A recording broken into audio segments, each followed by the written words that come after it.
세계는 전쟁으로 인해 몸살을 앓고 있습니다.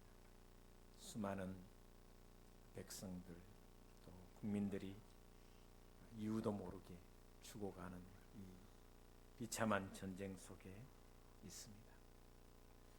이런 고통과 이런 아픔을 겪는 것은 참으로 슬픈 일입니다. 명분이 분명하지 않은데도 불구하고 전쟁을 서슴없이 저지르는 모습, 광경은 안타깝고 또 속상한 일입니다.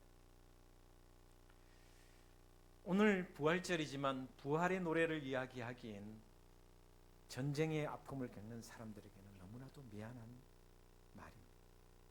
그러나 그럼에도 불구하고 이런 슬픔과 탄식이 곳곳에서 흘러나오지만 그 가운데 부활의 희망과 또 감사와 기쁨이 다시 파노라마처럼 흘러나왔으면 좋겠다라는 생각에서 오늘 부활의 소식을 같이 나누려고 합니다.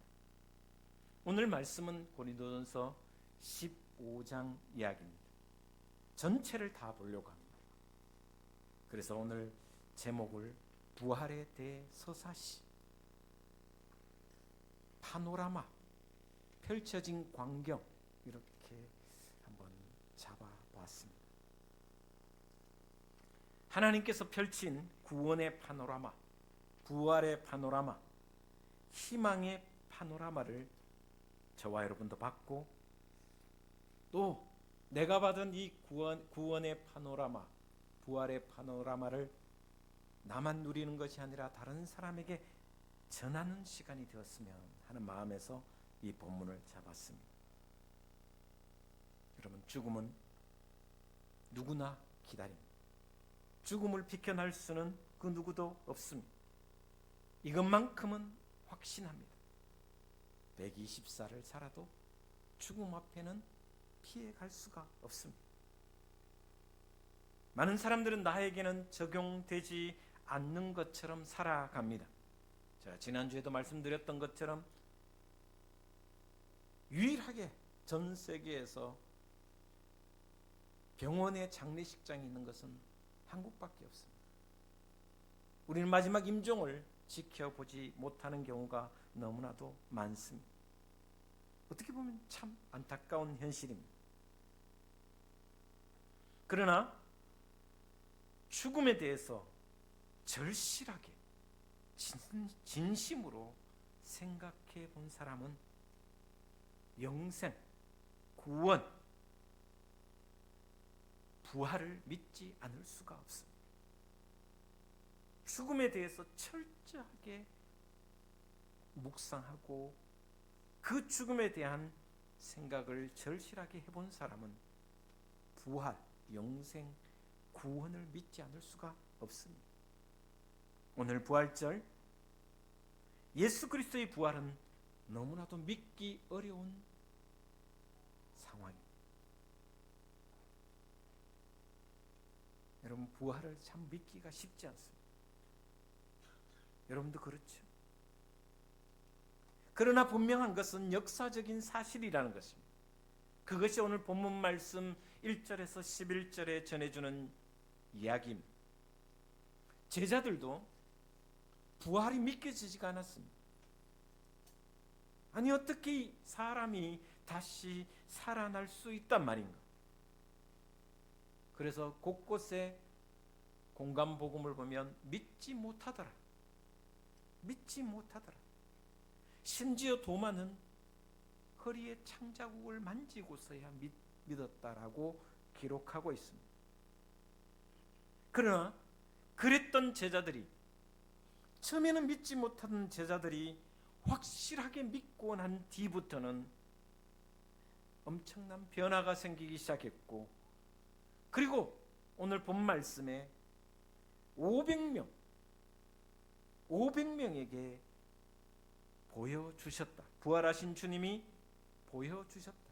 그리고 그들을 500명이라는 사람들이 예수의 부활을 목격했다라고 이야기하고 있습니다.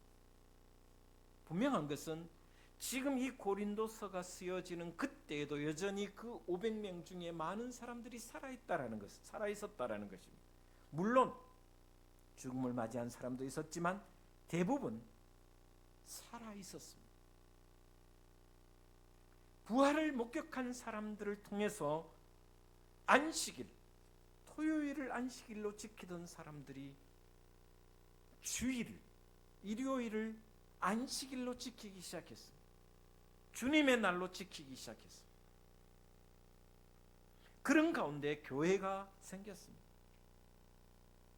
토요일 모든 유대인들이, 모든 사람들이 안식일을 토요일 날 지켰는데 부활을 경험하고 난 뒤에 부활하신 날, 그날을 기념하여 그날을 안식일로 지키기 시작하면서 교회가 시작이 되었습니다.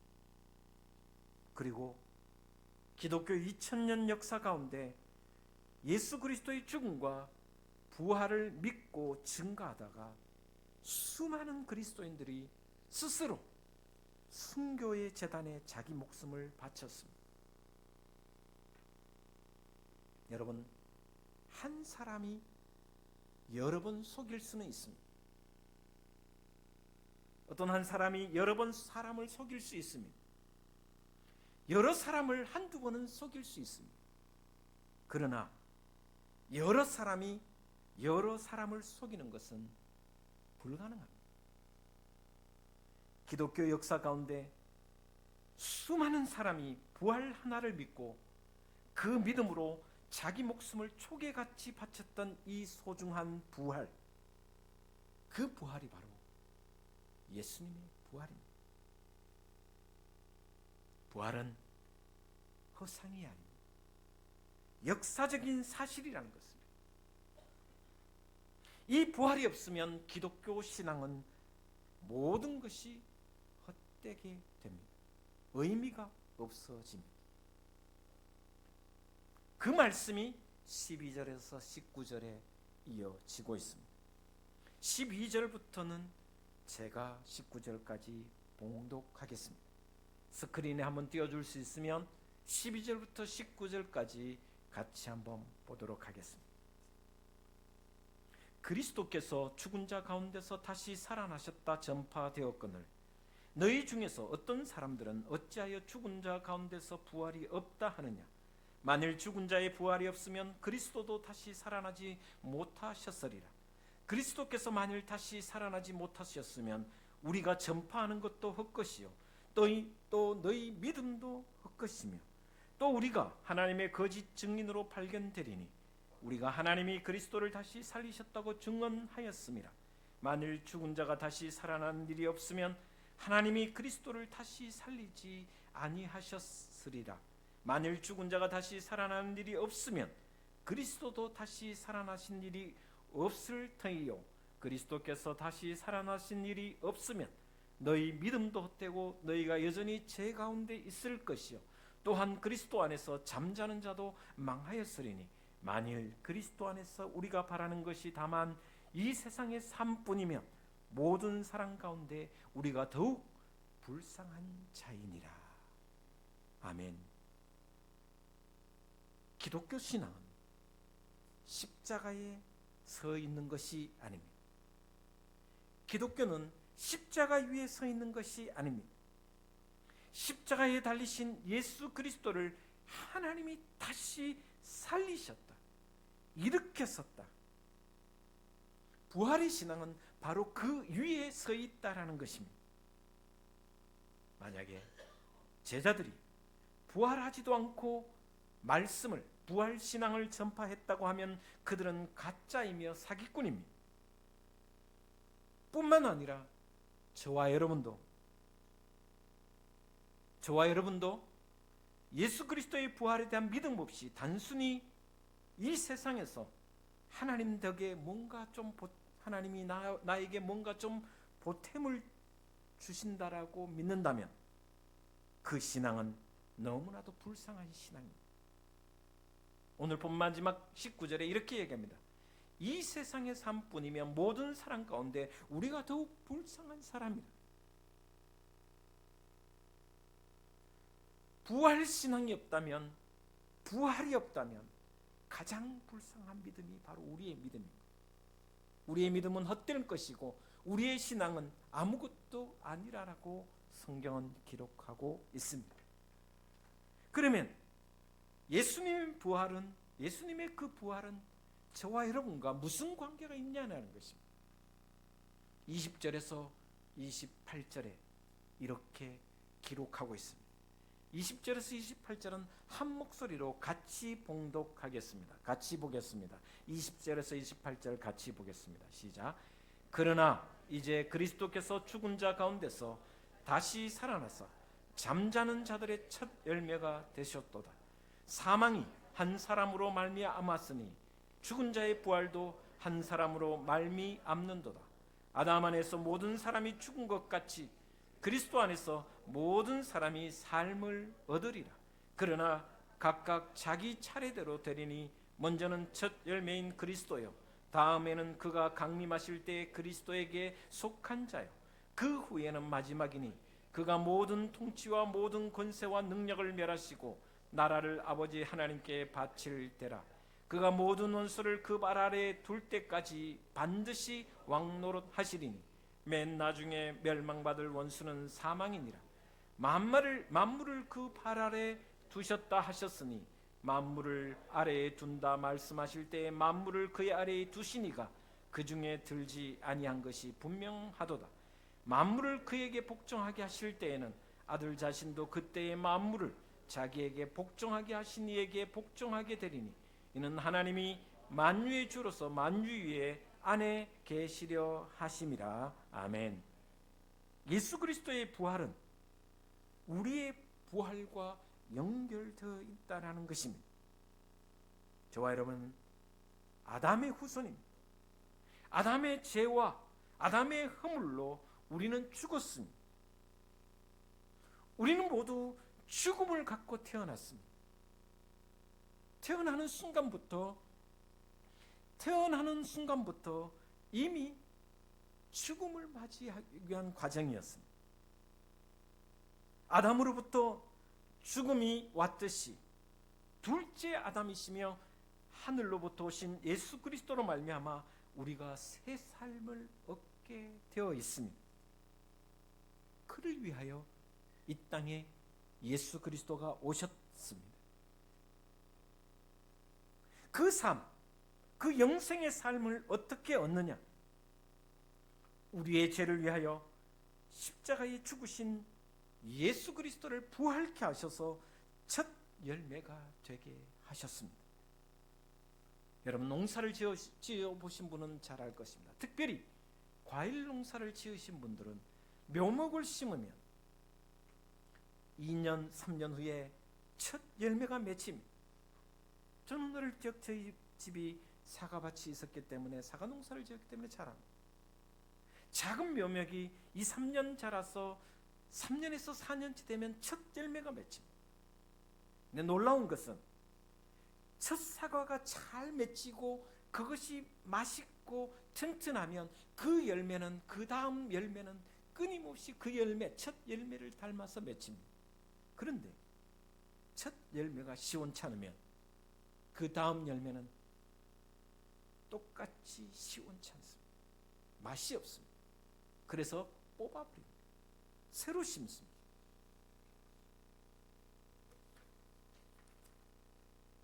첫 열매가 잘 열려서 첫 열매가 맺히면 그와 같은 열매가 줄줄이, 그래서 줄줄이 사탕이라는 말이 거기서 나옵니다. 줄줄이 열립니다. 첫 열매가 보여준다라는 말씀입니다.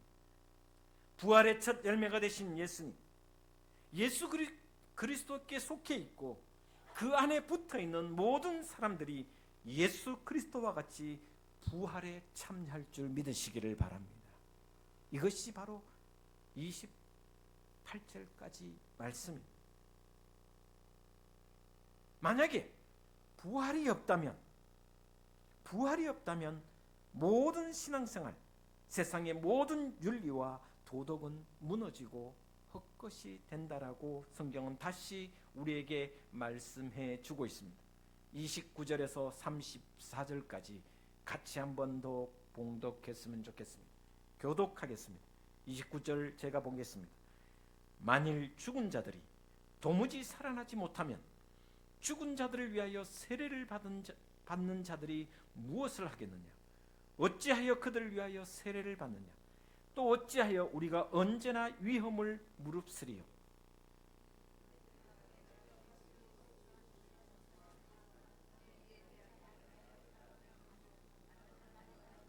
32절 제가 보겠습니다. 내가 사람의 방법으로 에베소에서 맹수와 더불어 싸웠다면 내게 무슨 유익이 있으리요? 죽은 자가 다시 살아나지 못한다면 내일 죽을 터이니 먹고 마시자 하리라. 같이 보겠습니다. 깨어 의를 행하고 죄를 짓지 말라. 하나님을 알지 못하는 자가 있기로 내가 너희를 부끄럽게 하기 위하여 말하노라. 아멘. 부활의 대서사시의 중심, 고린도 교회 안에는 교회에 나오면서도 부활을 믿지 않는 사람들이 있었습니다. 몇몇 부활을 믿지 않는 사람들 때문에 많은 사람들이 거기에 따라다니면서 부활을 부정하기 시작했습니다. 점점 더 부활을 부정하는 사람들이 많아지게 되었습니다. 그때 바울이 편지를 쓰면서 만약 죽은 자가 다시 살아나지 않는다면 모든 종교 활동은, 모든 믿음의 생활은 헛것이 된다라고 선언을 했습니다. 저와 여러분이 오늘 이 자리에서 일주일의 삶을 살고 다시 이 주일날 예배의 자리에서 예배를 드리는 자체가 부활이 없다면 아무 의미가 없다라고 선언하고 있습니다. 부활이 없고 죽음이 끝이라면 세상의 모든 윤리와 도덕은 소용이 없어집니다.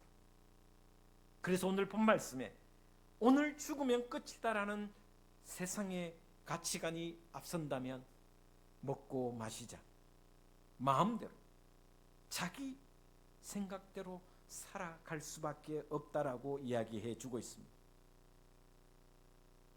죽은 자가 다시 살아나지 않는다면 세상의 모든 것이 무너질 수 있다라고 이야기해 주고 있습니다. 아니, 무너지게 되어 있다라는 것입니다.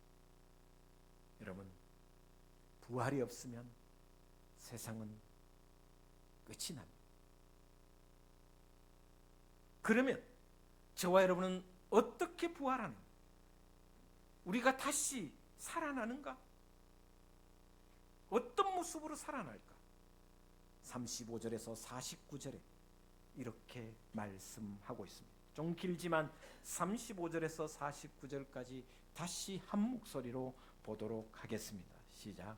누가 묻기를 죽은 자들이 어떻게 살아나며 어떠한 몸으로 오느냐 하리니 어리석은 자여, 네가 뿌리는 씨가 죽지 않으면 살아나지 못하겠고 또 네가 뿌리는 것은 장래의 형체를 뿌리는 것이 아니요 다만 밀이나 다른 것의 알맹이 뿐이로되 하나님이 그 뜻대로 그에게 형체를 주시되 각 중자에게 그 형체를 주시느니라. 육체는 다 같은 육체가 아니나니 하나는 사람의 육체요 하나는 짐승의 육체요 하나는 새의 육체요 하나는 물고기의 육체라.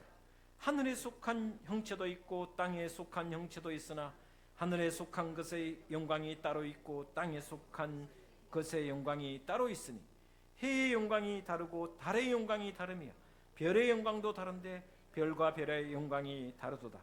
죽은 자의 부활도 그와 같으니 썩을 것으로 신고 썩지 않을 것으로 다시 살아나며 욕된 것으로 신고 영광스러운 것으로 다시 살아나며 약한 것으로 신고 강한 것으로 다시 살아나며 육의 몸으로 신고 신령한 몸으로 다시 살아나나니 육의 몸이 있은즉 또 영의 몸도 있느니라. 기록된 바 첫사람 아담은 생명이 되었다 함과 같이 마지막 아담은 살려주는 영이 되었나니 그러나 먼저는 신령한 사람이 아니요 육의 사람이요 그 다음에 신령한 사람이니라. 첫사람은 땅에서 났으니 흙에 속한 자이거니와 둘째 사람은 하늘에서 나셨느니라. 무릇 흙에 속한 자들은 저 흙에 속한 자와 같고 무릇 하늘에 속한 자들은 저 하늘에 속한 이와 같으니 우리가 흙에 속한 자의 형상을 입은 것 같이 또한 하늘에 속한 이의 형상을 입으리라. 아멘. 여러분 요즘은 대부분 매장하지 않고 화장합니다. 저는 목회자로서 화장터에 엄청 자주 갑니다. 화장터에 가보면 1시간 반 순식간에 1000도 이상의 불이 지펴지면 한 줌의 재가 됩니다. 그런 육체가 어떻게 다시 살아나는가? 놀라운 것은 오늘 본 말씀에 사람이 다시 사는 것은 씨앗을 땅에 뿌리는 것과 같다라고 이야기해 주고 있습니다. 여러분, 씨앗은 참 작습니다. 여러분, 겨자씨를 본 적이 있습니까? 이스라엘 땅의 겨자씨. 또 토마토 씨를 한번 본 적이 있습니까? 여러분, 집에서 먹는 토마토 씨를 말려 보십시오. 진짜 눈꽃보다 작습니다. 너무나도 작습니다. 땅에 뿌리면 씨앗인지 흙인지 구분이 안 됩니다. 이게 씨앗인가 싶습니다. 요즘은 대부분 사람들이 묘목이 아니라 뭐라 합니까? 모종을 심습니다. 그러나 옛날에는 어떻게 했습니까? 다 씨앗을 뿌렸습니다. 씨앗을 사서 일일이 뿌렸습니다. 씨를 뿌릴 때 보시면 정말 작습니다. 야, 이게 어떻게 자랄까? 놀라운 것은 그 씨앗 속에 있던 알이 또 핵심이 흙을 깨뜨리며 껍질을 깨뜨리며 흙을 파고 올라옵니다. 줄기가 되고 잎이 되고 꽃이 되고 열매가 됩니다. 생각해 보시면 그 겨자씨가, 그 토마토 씨앗이 어떻게 이런 토마토를 열릴 수 있는가 상상이나 하겠습니까? 아무도 상상하지 못합니다. 수박 씨앗 하나가 이런 큰 수박으로 변하는 것은 상상할 수가 없습니다. 씨앗과는 전혀 다른 줄기가 되고 꽃이 되고 열매가 되는 상상할 수 없는 신비입니다. 이 육신, 이 욕된 몸이 바로 그렇습니다. 때로는 병든 몸이고, 때로는 장애를 입은 몸이고, 때로는 불명예스러운 모습을 보면서 어떻게 감히 부활의 영광스러운 몸을 상상할 수 있겠습니까? 그러나 그것이 가능하다라고 말씀해 주고 있습니다. 씨앗을 보라는 것입니다. 뿐만 아니라 세상에는 갖가지 동물이 있습니다. 물고기는 물에 삽니다. 나오면 죽습니다. 기어다니는 짐승과 걸어다니는 짐승은 땅에 살도록 하셨습니다. 새들은 하늘에 살게 하셨습니다. 하늘을 보면 해가 있고 별들이 있습니다. 모두가 다릅니다. 아담의 후손인 우리는 땅에 살도록 만들어진 육체입니다. 아담의 후손 흙으로 지은 저와 여러분은 땅으로 돌아가게 되어 있습니다. 그러나 땅에 사는 육체가 죽으면 예수 그리스도에 인하여 하늘에 속한 존재가 된다라는 것입니다. 왜? 둘째 아담이신 예수 그리스도가 하늘로부터 왔기 때문입니다. 그분이 부활의 첫 열매가 되셔서 우리를 부활시키기 때문에 우리는 육신의 몸이 죽으면 육으로 돌아가 흙으로 돌아가지만 그 순간 하늘에 속한 자가 부활의 몸이 된다라는 것이 오늘 말씀의 핵심입니다. 이것이 바로 부활입니다. 우리는 흙에 속한 아담의 형상으로 살아갑니다. 그러나 육신의 삶이 끝나면 하늘에 속한 예수 그리스도의 형상을 입게 되는 줄을 믿으시기를 바랍니다. 이것이 부활의 은총입니다. 어떻게 이 일이 가능한가? 이 일이 어떻게 가능한가? 50절부터 58절까지 이렇게 말씀하고 있습니다. 50절부터 58절까지 다시 교독하겠습니다. 제가 50절 먼저 보겠습니다. 형제들아, 내가 이것을 말하노니 혈과 육은 하나님 나라를 이어받을 수 없고 또한 섞는 것은 섞지 아니하는 것을 유업으로 받지 못하느니라.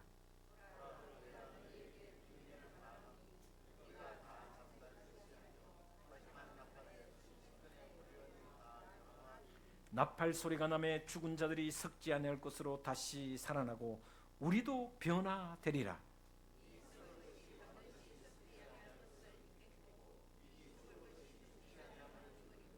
이 섞을 것이 섞지 아니함을 입고 이 죽을 것이 죽지 아니함을 입을 때에는 사망을 삼키고 이기리라고 기록된 말씀이 이루어지리라.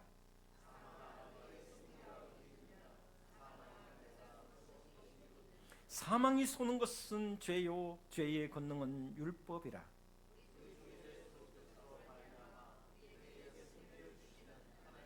같이 보겠습니다. 그러므로 내 사랑하는 형제들아 견실하며 흔들리지 말고 항상 주의 일에 더욱 힘쓰는 자들이 되라. 이는 너희 수고가 주 안에서 헛되지 않은 줄 알미라. 할렐루야. 우리의 육체, 피와 살과 뼈는 하나님의 나라를 이어받을 수 없습니다. 우리의 몸은 아까도 말씀드린 것처럼 썩어가고 있습니다. 태어나는 순간부터 부패해가는 존재입니다. 이 육체로는, 이 몸으로는 하나님 나라를 절대 이어받을 수 없습니다. 궁극적으로 죽음을 통해서 마지막 나팔 소리, 하나님이 부르는 소리, 하나님이 오라고 하는 그 나팔 소리가 들리면 육신의 생명이 끝나는 그 순간 순식간에 호련히 변화되리라고 말씀해 주고 있습니다. 우리의 이성으로, 저와 여러분의 이성으로도 감당할 수 없고 상상할 수 없는 모습으로 변화된다라고 말씀해 주시면서 이렇게 이야기합니다. 썩을 것이 썩지 아니할 것으로 다시 살아난다. 불명예스러운 인생, 장애의 인생, 욕된 인생으로 마감하는 인생이라도 참으로 영광스러운 모습으로 다시 살아난다고 말씀하고 있습니다. 우리는 경험했습니다. 코로나 때 작은 바이러스 하나에도 너무나도 쉽게 쓰러지고 죽음을 맞이할 수밖에 없는 약한 인생이라고. 그러나 그때에 나팔 소리가 울리고 하나님이 나를 부르신 그날에 강한 모습으로 다시 살아난다고 말씀하셨습니다. 신령한 몸, 영의 몸으로 다시 살아날 것을 믿으시기를 바랍니다. 언제, 어떻게? 순식간에 호련히. 여러분, 다시 말씀드립니다. 죽음을 깊이 묵상하십시오. 이 부활의 복음, 영생의 복음을 온몸으로 환영하고 함께 참여하여 현실을 이기고 세상의 죄를 이기고 고난과 역경도 이겨내는 저와 여러분의 신앙이 되기를 주님의 이름으로 축복을 드립니다. 그리하여 끝내 승리하여 영광된 모습으로 살 뿐만 아니라 부활의 축복을 많은 사람에게 증거하며 살아가는 저와 여러분의 믿음의 삶이 되기를 주 예수 그리스도 이름으로 축원을 드립니다. 기도하겠습니다.